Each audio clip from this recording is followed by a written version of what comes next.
Okay guys, no intro, let's get right to the point. I'm going to show you how to create a natural looking frontal for once and for all. Is that how you say it? So I'm going to start with this wig, which I got from Ali Annabelle. I use their hair because they're very good quality and I like their hair in general. Also, they're having a sale, so if you click the link in the description box, it'll take you to their store and they're having a great sale. Take advantage, you guys. Get you some good quality hair. Anyways, so I want to start off by bleaching my knots. I always bleach my knots instead of using foundation powder. I just find that the makeup can leave like a residue or like kind of like a buildup. I also make sure that I use a blue colored or a velvet violet colored powder, and that'll help eliminate that brassiness, that kind of orange tinge when you're bleaching black hair. Also, you all, I'm using a knife. I saw this on someone else's YouTube video and I think the knife actually does a lot better of a job instead of the brush.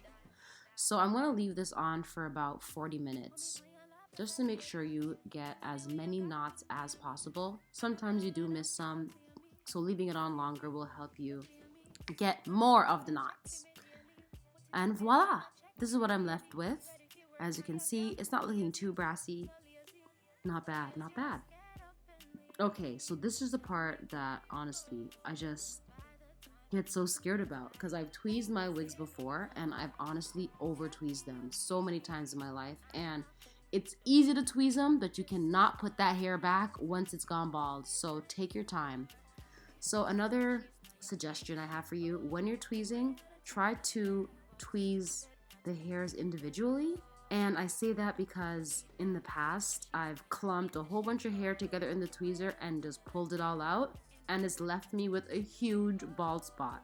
So try to tweeze in a way where you're just tweezing one hair almost, or single hairs at a time, as opposed to clumps, because you will be left with bald spots. And I'm just taking my time, you guys. Honestly, it's a better idea to under tweeze than over tweeze. Like, even if you feel like you could tweeze some more, you can tweeze it when the wig is actually on your head, so you have a better idea of how much hair you're actually taking out. So this is the difference between this side and the other side. Next important step is when cutting the lace, you do not want to cut it in a straight line. This is something that I used to do as well. Try to cut in a zigzag pattern, as you guys can see here. Again, taking your time, do not rush, because you do not have lace frontals to replace. Okay, you guys? So depending on how committed you are going to be to your wig, you can opt to do the bald cap, or you don't have to. I chose to do the bald cap. I'm going to keep my wig on for a couple of days. And of course, there's tons of videos on how to do a bald cap, so I'm not going to spend a lot of time talking about it. So I'm just putting my wig on my head, just feeling it out. Like, wigs are so finicky. They never fit like how you imagine. You just kind of have to feel it out, play with it, pull it here, pull it there, and do not make any rash decisions, okay? Just think about what you're doing. You know, see how I'm just pulling it to see where it's going to land. Another thing is, I don't like to pull my wig. I like my wig to just rest in place, if that makes sense. I don't want to have any tension trying to pull the lace to where I want it to land, if you know what I mean. Also, my wig is very far down on my forehead, so I'm actually going to go in with a pair of scissors and cut the forehead portion of the frontal further back so that my forehead looks like I actually have one. Just like that. Okay, not looking bad. And I'm just gonna go back in with my tweezer just at the front where I cut it to make it look a bit more natural. This is the other scary part of the wig, cutting these air flaps. Oh my god, it's so like scary. This is just the worst part, but somehow I made it look so easy. But this is where I'm saying take your time. You don't want to cut too little or too much. So if you gotta go in a couple of times, do it. Step 49. I know, so many steps involved. I'm going to be using the Ghost Bond adhesive to glue my wig down. So I'm going to put it all across my forehead. I've seen people do the middle section and then let that dry, and then do the side sections and then let that dry. I find that too finicky because the hairs are flying everywhere. So I'd rather just put on one layer all at once and let the whole thing dry. Just like this. Okay, it's the moment of truth. Even I'm nervous, guys. So I'm gonna put my wig on my head. I'm going to try to center it as much as I remember it when I was kind of trying it on. So you just kind of have to remember what you were doing and then try to put it in place based on that.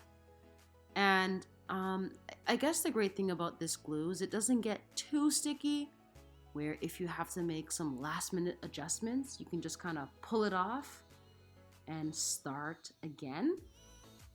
And I think it's a really good idea, you guys, to clip your hair back with hair clips. I wish I'd done that. It took me so long because the little flyaways, the little wispy, strands of hair sticking to the glue, that was pretty annoying.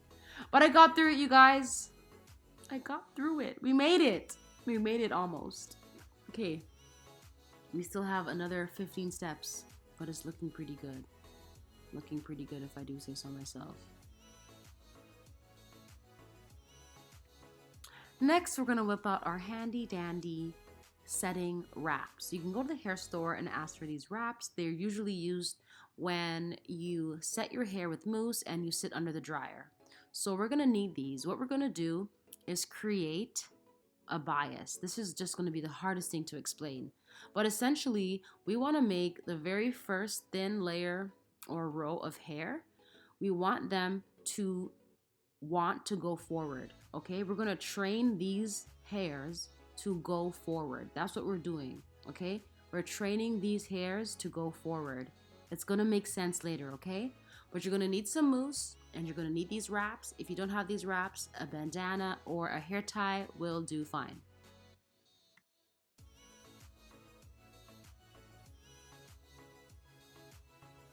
Now, once you take that wrap off, as you can see, the front row of hairs, they want to go forward. They don't want to go back. Oh my gosh. But this is what you want. You want the front row to want to go forward. Do you understand? This is what they have to want.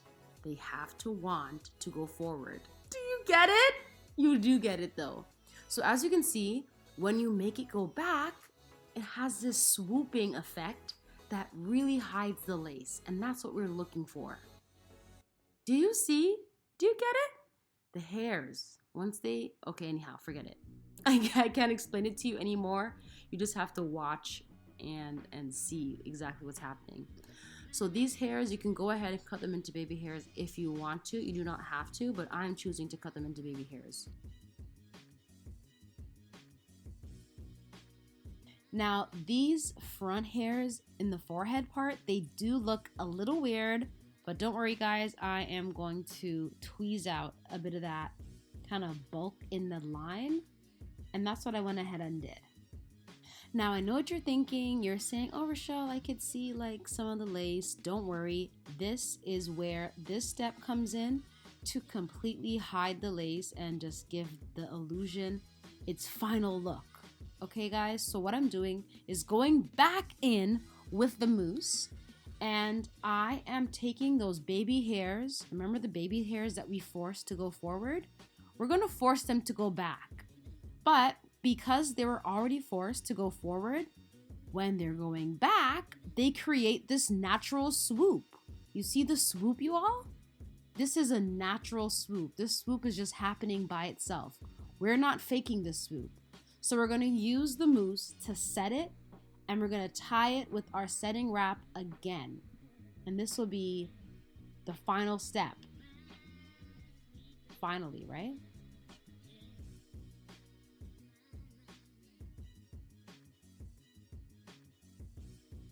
And this is it, y'all. This is what I am going for. This is what I was going for. I don't have any defined parts, but I was just trying to focus on creating that illusion in the front with the baby hairs. If you do feel it's too much, you can go back in, you can tweeze some more, you can go back in with the mousse and remold it, but this is basically what we're going for. And the lace is very, very hard to detect. It's not impossible, but it's going to be a bit more difficult to find and to see. Look at that, guys. Looks pretty good. And I love showing you guys my videos in high def.